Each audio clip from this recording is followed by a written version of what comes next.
Is South Africa ready for a woman president in 2029? No. A historic new era in Mexico, as Claudia Sheinbaum was sworn in as the nation's first female president. Sheinbaum, a 62-year-old climate scientist and a former mayor of Mexico City, started her 6-year term addressing a room of more than 100 high-profile invitees, including U.S. First Lady Jill Biden. And may South Africa never be ready for a woman president. A woman president is a terrible idea. It's a very bad idea. And where would a woman even lead you? South Africa does not need a woman president because a woman president actually shows you something. It shows that the situation is so bad in that country that there are no suitable men. Things have gotten so out of hand, are so decayed, and have fallen apart to such an extent that the only reasonable person is the one reasonable woman, and thus she has to lead all the men. I don't think you have the facilities for that, big man. What kind of country is that? That is a country that has fallen down to its knees. Sir, I will shut down the press conference if you do not cease.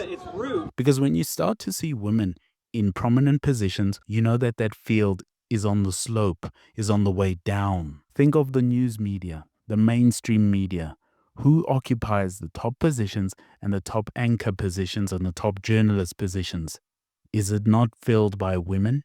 Are there not so many women than there ever has been in the news media, in top journalistic roles, in top anchor roles, and in top news media, mainstream media, which is a relic of the past? Less viewers than it has ever had.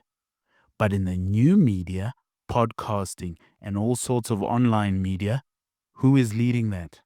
Who are the best and most prominent people in that field? By far men, because that is the new pioneering field. That is the new field that is moving the world forward and won Donald Trump the presidency. Would South Africa benefit from a female president? If South Africa ever gets a female president, a woman as president, you know that the country has gone past a certain point and is on its knees. And we're very close to that, actually. Women cannot even protect themselves. How can they protect us? They are natural socialists and emotional in thinking, and they are self-focused and lack complete accountability. That is not someone you want as a president, as terrible as presidents can often be. The leadership of a country actually should be led by a man. The minute you see a woman in the presidential seat, you know that something has gone deeply wrong. We have a new course available for our boys. It's for boys between the ages of 10 and 18. It's called the Men of the Bible course. Manhood, masculinity, and becoming a man. We take the boys through 12 stories of men from the Bible, pulling out negative lessons, positive lessons, and then one major lesson. We round off each lesson with notable points on doctrine and theology. We need our young men to become men.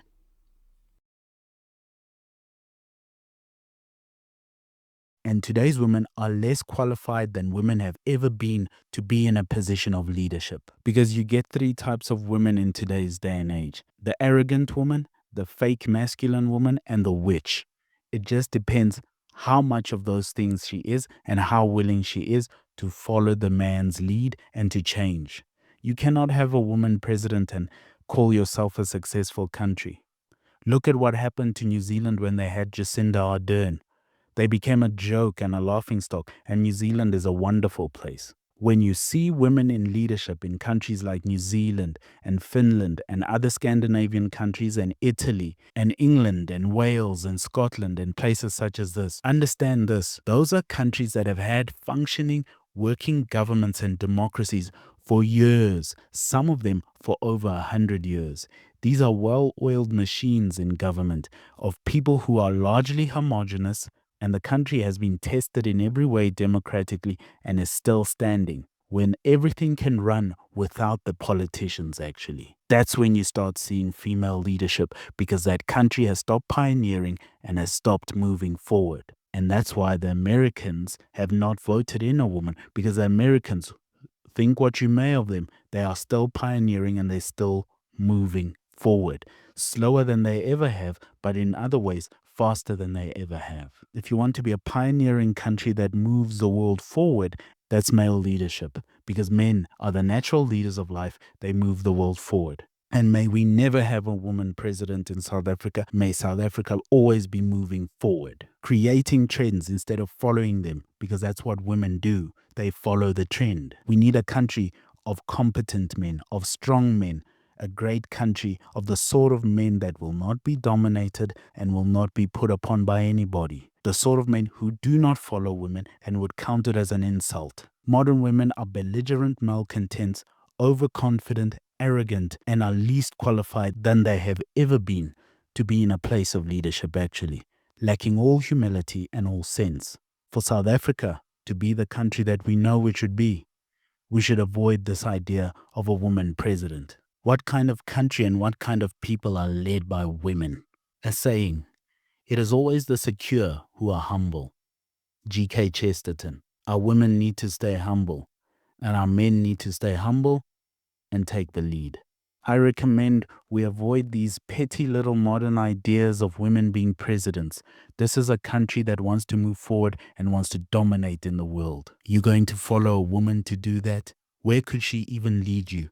To where? For what? How? The case is closed. South Africa is not ready for a woman president, and I pray may it never be. Because then we will know we are constantly moving forward. We have not peaked and reached our end, or we are not on our knees. We are still building, and we are still growing, and we are still leading. We now have a course available for boys between the ages of 10 and 18. It's called the Men of the Bible course. We discuss manhood, masculinity, and becoming a man through the lens of 12 men from the Bible, like Joseph, like Adam, like Samson, and we take them through the stories and the lives of these men, and then we pull out some negative lessons, some positive lessons, and some notable doctrinal and theological points, while pulling out one major lesson that the boys can take away. Check out this course if you know a young man between the ages of 10 and 18.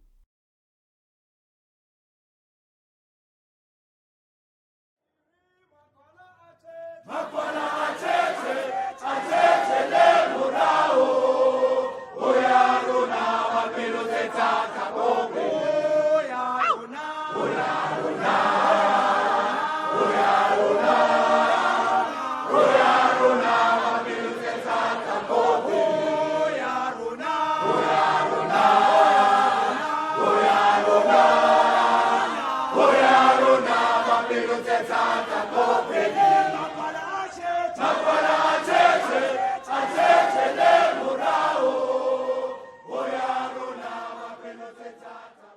Thank you for listening. If you dare, buy us a coffee. The link is in the description.